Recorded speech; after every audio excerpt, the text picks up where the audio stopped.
Alright, what's new YouTube TV Black? Sanda back with another video. We're going to be continuing on our interactive horror story. If you're ready for this, you know what I'm about to say. You know it. If you like this, turn that gray thumbs up button blue, hit that red sub button, ring the bell, and join the sub squad. Here we go. We're back here. And we're going to be doing Crystal Skull 2. Y'all know how I feel about the first one. I enjoyed that. Let's see if the second one lives up to what I expect. This time you're not a king, but a libertine billionaire in the modern age. Historical artifacts are one of your vices. A marvelous crystal skull is brought to your mansion, and the interesting part is, you can hear the skull's voice in your mind. You talk with it. It says that it will bring you joys no mortal can ever reach. But it demands something first.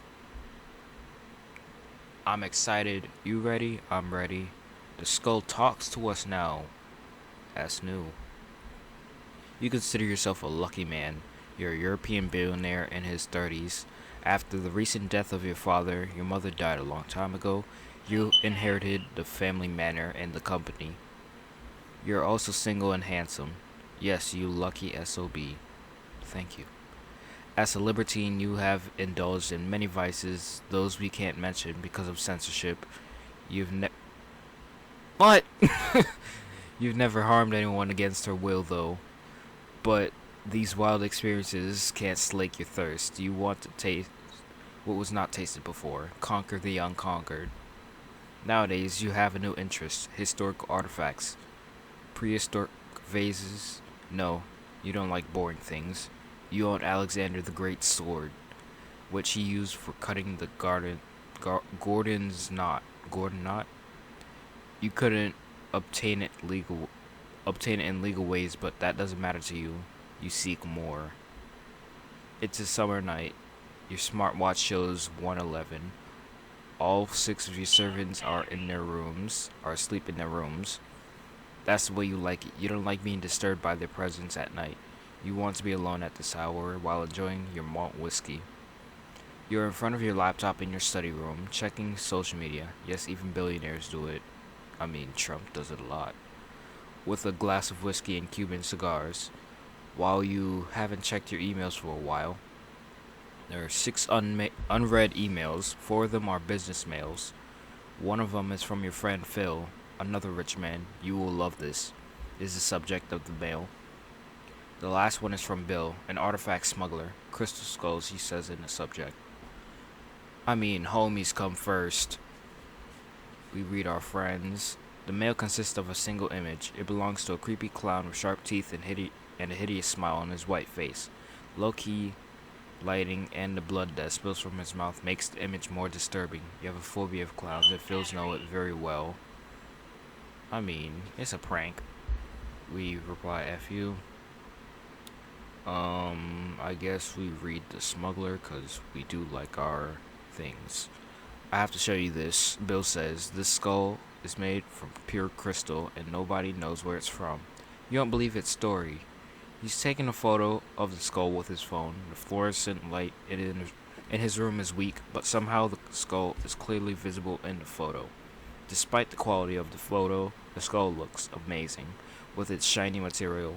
You have seen enough crystal jewelry to know that Bill isn't showing you something fake here. Let me bring it to your place. What will be your response? Yes. There are 4 unread emails. 4 of them are business. My guy don't care about no business. He's rich. Wait for the smuggler. So you turn off your computer and start waiting for Bill. 15 minutes later, your phone rings. That is my ringtone. It shows Bill as the caller. We answer. Hello, you pick up your phone and answer the call. Hey, it's me, dude, Bill says on the phone. Looking out the window. You see him standing in the doorway. I didn't want to wake your people up. Wait for the door. Open the door for me, will ya? We do so. You leave your study room, descend the stairs. Your study room is at the 3rd floor of the mansion, and open the huge wooden door of the mansion. Bill smiles at you. It's nice to see you again. I'm sure you love what I've got here. He shows you his full high-key sports bag. Let's move on in the study room. Let's move to the study room, you mean. You climb up the stairs to your study room as Bill follows you. After you reach there, Bill closes the door of the study room and pulls the artifact from his bag. Bill puts the crystal skull on your desk with a confident smile on his face. Oh God, you've seen how many things in your life. You've seen how many things in your life? You've seen many things in your life. Okay. But this skull is one of the prettiest ones ever. This skull is made from pure crystal, and all the details of a human skull is imprinted. It refracts light from the room with elegance. Bill is ready to answer your question. Who crafted this and when? I have no idea.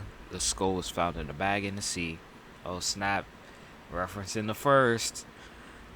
It resembles nothing I've ever sold or heard. I didn't even know that it was possible to craft a baby like this. Look at it, isn't it wonderful? How did you obtain it? I was afraid you asked that because you won't believe me. After a long pause, Bill continues. It's brought to me by a diver who dived in the seashore. He said that he started hearing voices inside his head when he was in the sea. Find me, the voices told him. He swam in the direction of the voice and found a floating bag. Is it strange? It is strange. You'd expect a skull like this should have been sunk, but it was floating. And the rest of the story is even stranger. Speak to me. After he found the bag with the skull, he continued hearing voices. They gave him my phone number. He told me he would never do anything illegal, blank, like giving a historical artifact to a smuggler, but he couldn't disobey the voices. And you won't believe me, but when I touched the skull, I began seeing stuff, beautiful stuff. I saw myself blanking 2 hot bees. Can you believe it, dude? Absolute cap. I don't expect you to believe me anyway, but you should touch the skull too. Come on, touch it. I'll pass, homie. You're delusional. How much do you want? 1 million. Normally, I would sell by auction, but really, I don't want to keep this thing. I feel like I can lose it if I keep it more than a few hours. You brought more boring things for higher prices. Yeah, we'll buy it. That's enough, we'll buy it. Bill smiles great. Make the money transfer and the skull is yours. Transfer him his million. You open your computer once again. Of course, you don't use banks for illegal stuff like that. Instead, you open it to open your Bitcoin account. With a few clicks, all of the money is spent to the smuggler, and it doesn't take long for Bill's phone to beep. He looks up to his phone. He looks down, smiles, and he smiles. It was a good deal, dude. He waves at you while leaving the study room with his empty bag. If you want anything, you know whom to call. Soon you hear Bill's car leaving the mansion. Now you're alone in the study room with the skull. Why do I touch it? We touch it. As you touch the skull, something happens. All the lights go off, but the crystal starts to shine in a white light, illuminating the room. You hear a voice, male or female. You can't figure it out in your mind. Greetings, mortal. You feel the skull gazes into your soul. I can hear you. Talk to me.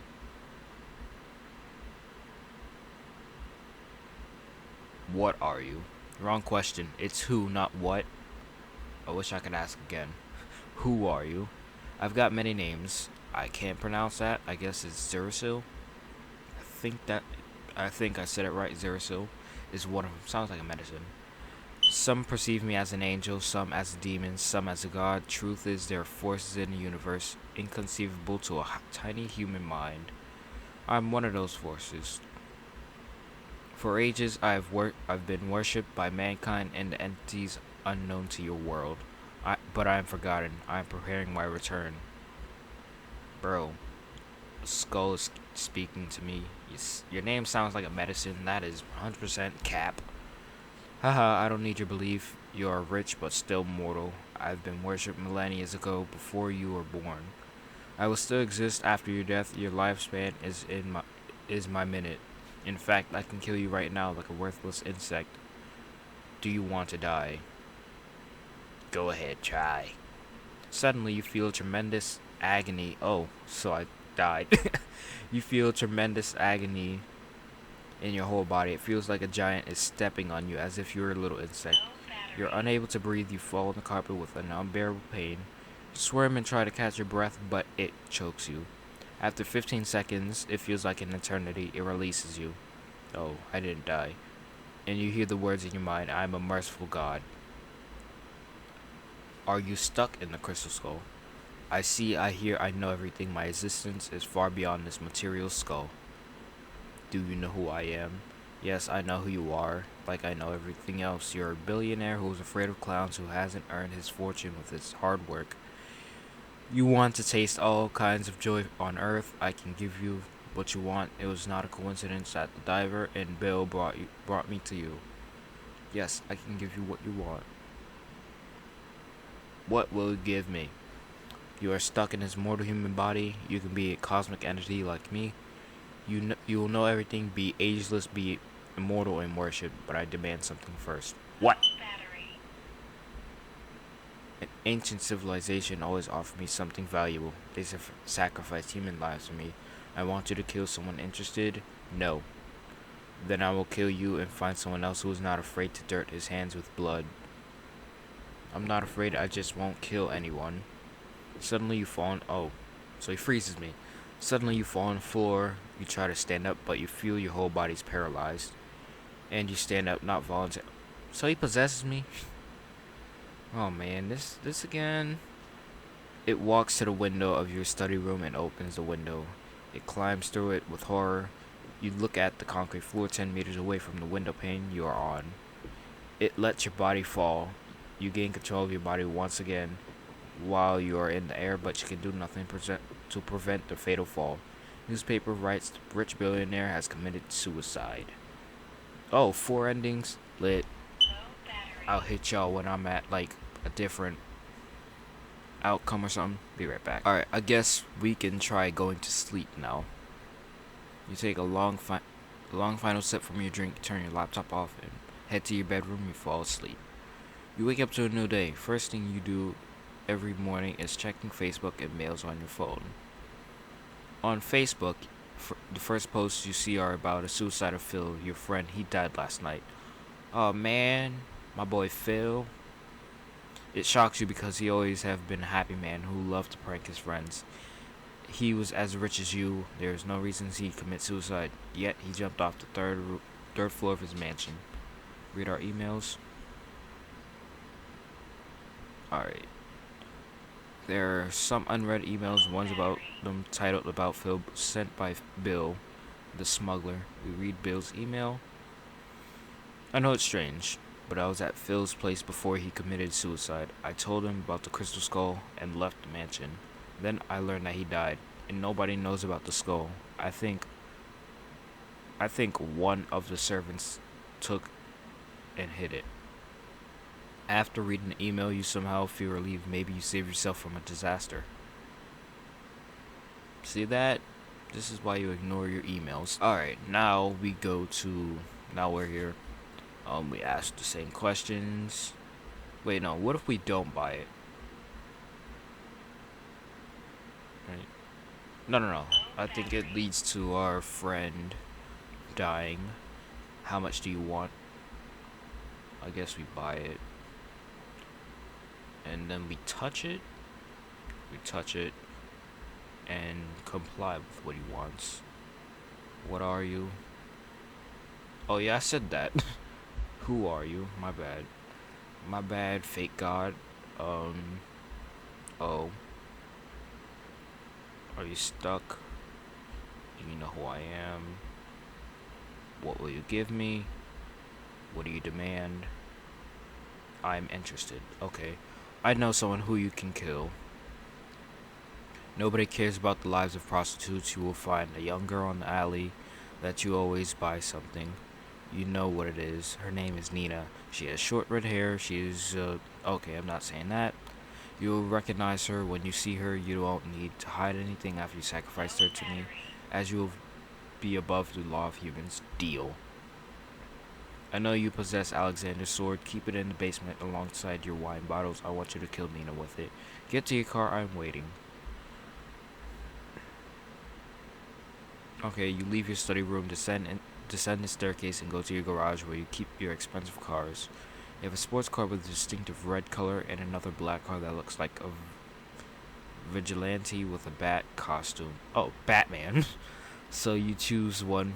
Okay, we take the black. You get into your black car and drive to the alley. That's always find her thing.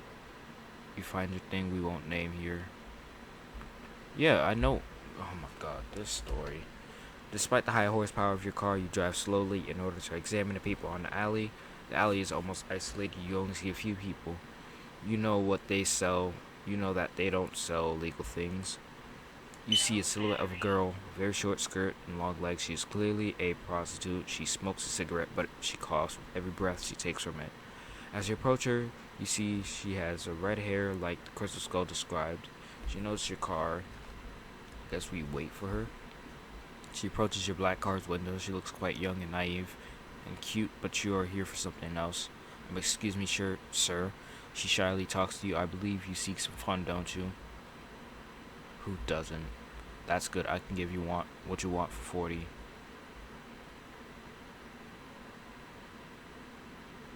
Deal. She gets in your car, sits next to you.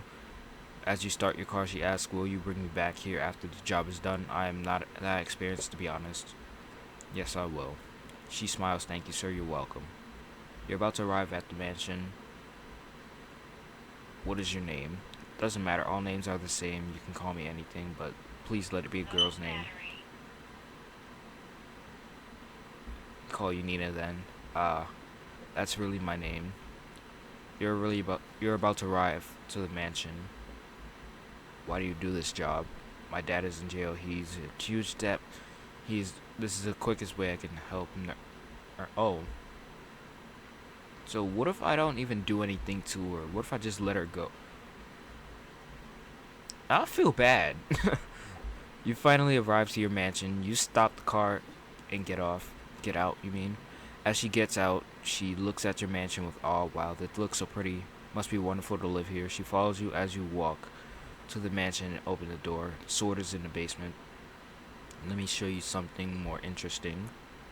You look like a man with surprises and mystery. I love it. I wonder how this night will end. Me too. You open the door and that leads to the basement stairs. You turn on the lights and descend as the girl follows you. You walk past the wine casks. I'm sure you have a good taste in wine, she says. You had a hidden Alexander sword between two casks. I feel guilty. Wow, that sword looks antique. Who used to own it? Alexander the Great. Is this the sword he cut the Gordon knot with? I know its story. He became a king because he thought outside the box. He cut the knot instead of solving it by hand.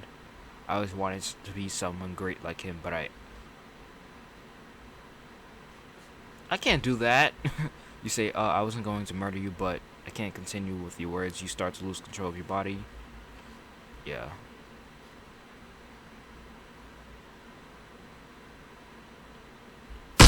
Yeah, we kill ourselves.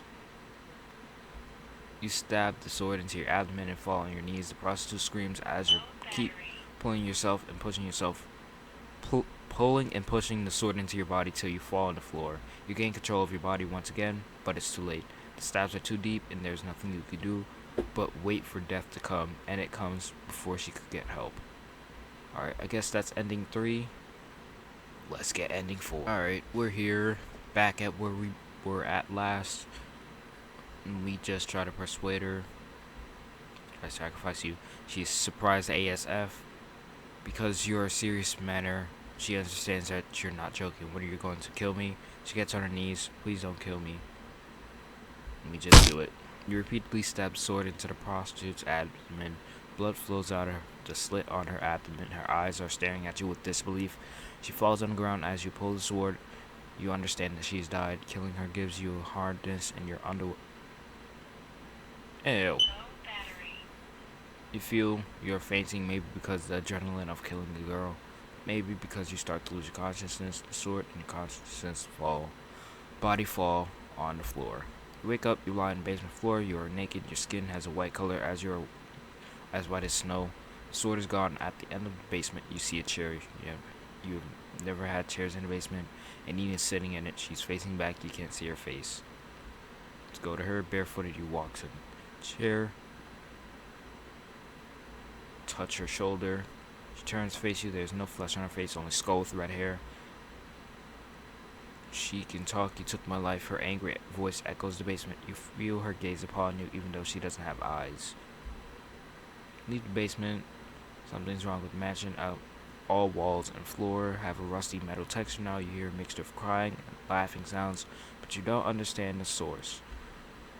Rusty walls aren't the only strange things. You see all 6 servants at the entrance of the basement welcoming you, but they're not human anymore. They're but mannequins with servant clothes.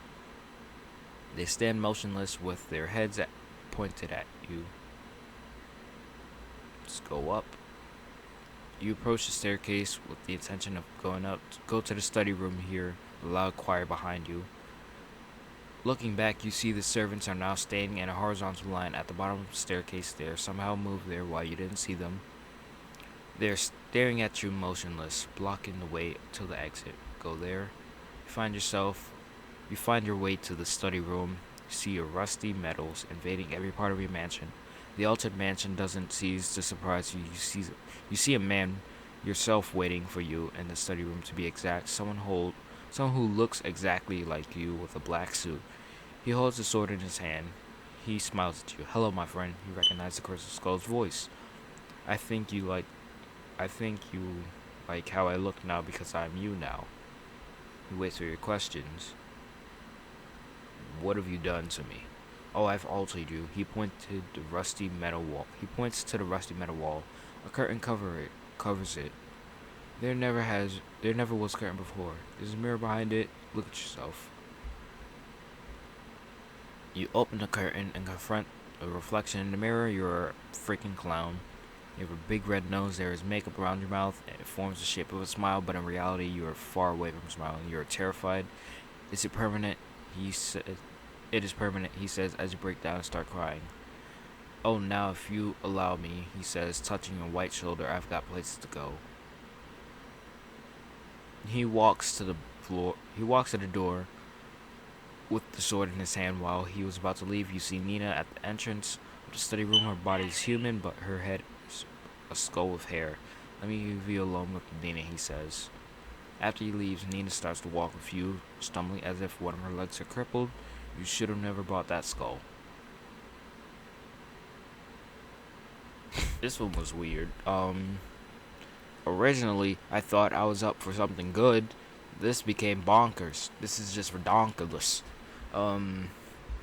My critique on it, I still like it, even though I might come off as if this is stupid. It is stupid, because, all horror stories are.